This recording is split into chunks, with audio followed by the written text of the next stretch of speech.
Let's talk about the past. It's something that follows us everywhere, shaping our thoughts, emotions, and even our decisions. Whether it's nostalgia for better days, regret for what went wrong, or an endless loop of what if the past has a way of holding us captive. And yet, there's a Japanese philosophy simple, profound, and transformative that offers a way to break free from that cycle. It's not about forgetting or denying the past. It's about seeing it differently. The philosophy we're exploring is called wabi-sabi. At its core, it's a way of looking at the world that values imperfection, impermanence, and incompleteness.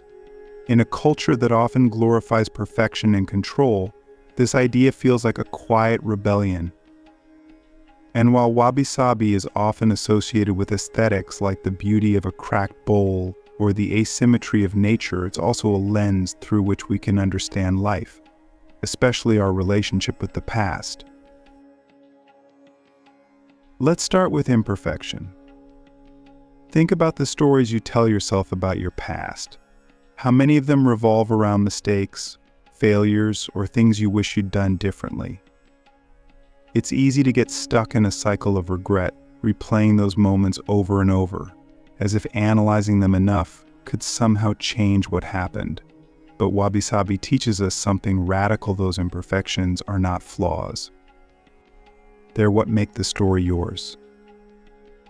Imagine looking at your past not as a series of errors to fix, but as a piece of art, unique, textured, and deeply personal. Every regret, every misstep, every painful moment contributes to the whole. Without them, the picture wouldn't be complete. This isn't just about letting go of regret. It's about embracing the idea that imperfection is not just inevitable but essential. It's what makes your story worth telling. Click subscribe to this channel to get more profound insights. Now let's talk about impermanence. One of the most unsettling truths about life is that everything changes. Relationships evolve, memories fade, and even the strongest emotions eventually pass. This can feel heartbreaking, especially when it comes to the past. We want to hold on to the good moments, preserve them forever, and somehow keep them as vivid as the day they happened. But wabi-sabi reminds us that impermanence is not something to fight. It's something to honor. Think about a cherry blossom tree in full bloom. Its beauty is breathtaking, but it lasts only a few weeks. The petals fall, and the tree changes. But does that make it any less beautiful, or does the fleeting nature of the bloom make it even more so? Wabi-sabi invites us to see our past in the same way. The moments we cherish are precious not despite their impermanence, but because of it. Their fleeting nature is what gives them meaning. Here's where this gets personal. How much of your time is spent wishing you could go back to a moment that's gone? Whether it's reliving a happy memory or trying to undo a mistake, that longing can feel overwhelming. But what if, instead of clinging to those moments, you learn to appreciate them for what they were, a part of your story that has shaped who you are today? What if, instead of wishing for more time, you saw the beauty in the time you had? Finally, let's talk about incompleteness. Life rarely gives us the neat, finished endings we crave. Relationships end abruptly. Goals remain unfinished. Dreams shift or fade. It's tempting to see these moments as failures, as if the lack of completion diminishes their value. But wabi-sabi sees it differently. Incompleteness is not a flaw. It's an invitation. When something is incomplete, it leaves room for growth, imagination, and possibility. It's like a painting with an unfinished corner or a melody that ends on a note of suspense. The beauty lies in what's left unsaid, in the space that invites you to fill it. Think about your own life. What if the things you see as incomplete are not failures, but opportunities? What if the unfinished parts of your past are the seeds of what's still to come? This way of thinking doesn't erase the pain of the past. It doesn't deny that life can be difficult, messy, or unfair, but it offers a way to hold those truths without being consumed by them. Instead of seeing your past as something to fix or escape, you can begin to see it as something to learn from, something to honor, and something to carry with you as you move forward. But here's the real challenge: what does it mean to truly embrace these ideas? To see imperfection as beauty, impermanence as meaning, and incompleteness as possibility. It's not something you do once. It's a practice, a way of approaching life, and it starts with how you think about the past. Let's get into the part that matters most. How do you turn regret, a feeling that weighs so many of us down, into wisdom? How do you let go of the things that didn't go as planned without denying their significance? This is where wabi-sabi becomes not just a concept, but a practical tool for changing how you see yourself and your past. Regret is a universal experience. Everyone has something they wish they'd done differently, a conversation they avoided, a risk they didn't take, a mistake they made. It's easy to think of regret as a kind of failure, a scar on the story of your life. But wabi-sabi asks us to look at it differently. Instead of seeing regret as something to erase, what if you saw it as evidence that you cared deeply about your choices? Regret isn't a sign that you failed. It's a sign that you were invested. Here's an example. Think back to a time you made a decision that didn't turn out the way you hoped. Maybe you let someone down, or you let yourself down. The natural instinct is to replay that moment, trying to rewrite it in your mind. But what if, instead of rewriting, you reframed? Instead of asking, "Why did I do that?" you could ask, "What did I learn from this?" This shift is subtle but profound. It doesn't erase the mistake, but it transforms its meaning. Instead of being a blemish on your past, the regret becomes part of your growth. It becomes a source of wisdom, a way of moving forward with more clarity and intention. Now let's talk about forgiveness. Not just forgiving others, but forgiving yourself. This is one of the hardest things to do, because we tend to hold ourselves to impossible standards. We think, "I should have known better," or "I should have been stronger." But wabi-sabi teaches us to embrace imperfection, not just in the world around us, but within ourselves. Think about how you would treat a friend who made the same mistake you're beating yourself up over. Would you judge them harshly, or would you offer understanding? If you can extend that kindness to someone else, why not to yourself? Forgiveness doesn't mean excusing what happened. It means recognizing that you are human, that imperfection is part of the deal, and that your worth is not defined by your mistakes. Here's a practical exercise to try. Write down something you regret. Be honest about how it makes you feel. Then, underneath it, write down what that experience taught you about yourself, about others, about life. If you're struggling to find the lesson, think about how that moment has shaped who you are today. Even the most painful experiences leave behind traces of growth. By shifting your focus to what you've gained, you can begin to transform regret into gratitude. Let's move to the concept of growth.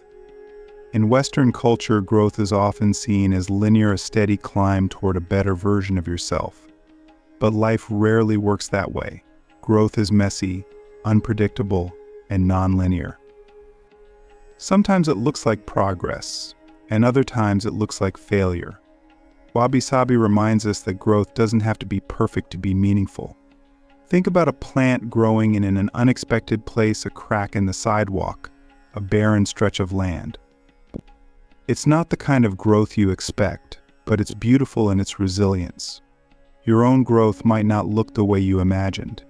It might come from places you didn't choose or circumstances you didn't want. But that doesn't make it any less valuable. In fact, it makes it more so.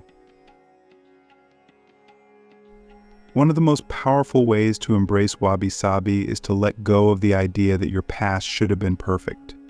It wasn't, and it never could have been. Perfection is a myth, and chasing it only leads to frustration. When you accept that your past is full of cracks and flaws, you can begin to see its beauty. You can begin to appreciate the resilience it took to get through those moments, the strength it took to keep going, and the wisdom you've gained along the way. Here's another exercise to try. Think about a time in your life when you felt lost, broken, or stuck. What did you learn about yourself in that moment? How did you grow? Now think about how that experience has influenced who you are today. Would you be the same person without it? This isn't about sugarcoating pain or pretending it didn't hurt. It's about recognizing that even in the darkest moments, there is light to be found. Now let's address the idea of incompleteness. So much of our frustration with the past comes from feeling like things were left unfinished, a relationship that ended abruptly, a dream that didn't come to fruition, a goal that still feels out of reach. But wabi-sabi teaches us that incompleteness is not a failure. It's a reminder that life is always in motion. Think about a piece of pottery that's been broken and repaired. In Japan, there's a tradition called kintsugi, where broken pottery is repaired with gold, highlighting the cracks rather than hiding them. The result is something that's not just whole, but more beautiful for having been broken. Your past is like that pottery. The things that feel incomplete are not flaws. They're part of the design. To apply this idea, think about something in your life that feels unfinished. Instead of focusing on what's missing, look at what's there. What did that experience give you? What moments of joy, growth, or connection came out of it? By shifting your focus, you can begin to see the beauty in what is rather than mourning what isn't. To close this part, let's reflect on the power of wabi-sabi. It's not about denying the pain or imperfections of the past. It's about embracing them, seeing them as essential parts of your story. When you learn to value imperfection, impermanence, and incompleteness, you free yourself from the need to rewrite your past. You can begin to see it not as a burden, but as a source of beauty, strength, and wisdom. In the final part, we'll explore how to take this mindset into the future, how to approach life with a sense of peace, resilience, and openness, even in the face of uncertainty. Let's bring this full circle and talk about what happens when you take the principles of wabi-sabi, imperfection, impermanence, and incompleteness and use them not just to reframe your past, but to reshape your future. If the past has cracks and the future is uncertain, how do you live with peace and purpose in the present? The key lies in letting go of control. Most of us live with an unconscious desire to control everything: our circumstances, our relationships, even the outcomes of our choices. But life is unpredictable, and trying to control it only leads to frustration. Wabi-sabi teaches us that instead of fighting the flow of life, we can learn to move with it. Instead of clinging to what was or obsessing over what might be, we can find beauty and meaning in what is. Let's start with imperfection. How often do you put off doing something because you're waiting for the perfect moment? Maybe you're waiting for more time, more confidence, or more clarity. But here's the truth: perfection is an illusion. The perfect moment doesn't exist because every moment carries its own imperfections. Waiting for perfection is just another way of avoiding action. What would happen if you embraced imperfection instead? If you started that project, pursued that dream, or had that difficult conversation knowing it might not go exactly as planned, the beauty of imperfection is that it allows for growth. When you let go of the need to get it right, you create space for creativity, learning, and connection. You stop holding yourself back and start moving forward. Now, let's talk about impermanence. The future feels uncertain because it is. Plans change, relationships evolve, and circumstances shift. But that uncertainty isn't something to fear, it's something to work with. Think about a tree in the wind. It doesn't resist the gusts, it bends, flexes, and adapts. That flexibility is what allows it to survive. When you embrace impermanence, you become like that tree, resilient, adaptable, and grounded. This isn't just a mindset shift. It's a practice. The next time something in your life doesn't go as planned, pause before reacting. Instead of resisting the change, ask, what opportunity does this bring? What can I learn from this? When you approach life with curiosity rather than control, you open yourself up to possibilities you might have missed. You begin to see that impermanence isn't a threat. It's what makes growth possible. Let's explore incompleteness. In many ways, life is a series of unfinished stories. We start things we don't finish, we pursue goals that shift, and we leave relationships that no longer serve us. But incompleteness doesn't mean failure. It means you're still in motion. It means you're evolving. Think about your dreams for the future. How often do you hold yourself back because you're afraid you won't reach the finish line? What if, instead of focusing on the end result, you focused on the process? The joy of trying, the lessons you learn along the way, the people you meet, and the moments you create. When you shift your focus from completion to experience, life becomes less about achievement and more about presence. Here's a practical way to apply this. Write down a goal or a dream you've been putting off. Then break it into smaller, imperfect steps. Focus not on reaching the finish line, but on taking the first step and then the next. Celebrate each small win, each moment of progress, and let the process unfold naturally. By embracing incompleteness, you free yourself from the pressure of perfection and allow yourself to simply be. Now let's address something deeper: the fear of being forgotten. This is a fear many of us carry, even if we don't say it out loud. We want our lives to matter, to leave a mark, to be remembered. But wabi-sabi invites us to rethink what it means to leave a legacy. Instead of focusing on permanence, creating something that lasts forever, it encourages us to focus on impact. How can you create moments of connection, kindness, or inspiration that ripple outward, even if they don't last? Think about a single flower in bloom. It doesn't last long, but in its brief existence, it brings beauty to the world. Your life can be like that flower, not defined by its duration, but by the moments of light it brings to others. When you shift your focus from longevity to presence, you let go of the need to control your legacy. You begin to live fully in the time you have. This brings us to the present moment. If the past has shaped you and the future is uncertain, what do you do now? The answer lies in presence. Presence is about being fully engaged with what's in front of you, whether it's a conversation, a task, or a quiet moment with yourself. It's about noticing the details, savoring the experience, and allowing yourself to be exactly where you are. But presence isn't always easy. It requires practice, patience, and a willingness to let go of distractions. Start small. Choose one moment in your day to be fully present. Put away your phone, quiet your thoughts, and focus completely on what you're doing. Notice how it feels to be fully engaged. Then gradually expand that practice to more moments in your day. Presence isn't about perfection, it's about intention. To live with the wisdom of wabi-sabi is to accept that life is messy, unpredictable, and full of imperfections. It's to see the cracks in your past not as flaws, but as evidence of your resilience.